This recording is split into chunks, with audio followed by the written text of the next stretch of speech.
Ja sam Tomislav Lujetić, dječji kirurg, radim u Zavodu za dječju kirurgiju, Kirurške klinike Kliničkog bolničkog centra Zagreb na Rebru i nastavnik sam na Medicinskom fakultetu Sveučilišta u Zagrebu.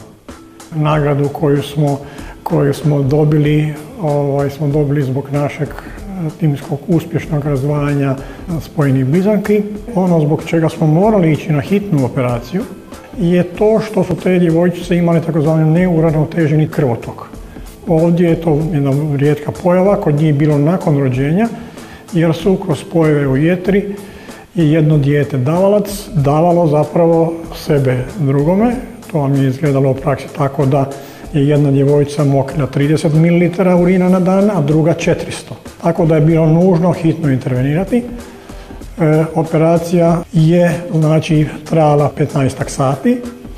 Prvo je tu bilo potrebno od strane anesteziologa, kojih je bilo 8 plus njihovi tehničari još dvoje, je trebalo pripremiti dijete, odnosno dvoje djece, sve skupa na pola metra kvadratnog, da se može sve to izvesti. Nakon te operacije bilo je još na svakog od njih još 10-ak operacija. One su sada dobro i za 15 dana će slaviti drugi rođendan. Ta korona, ta pandemija, ta naša nova znanja sigurno će dovesti do nekih inovacija i ono što nikad do sada nije bilo, nikad do sada nije netko tako brzo odgovorio na ovakvu pandemiju kao medicinska znanost u pronalaženju novog cjepiva.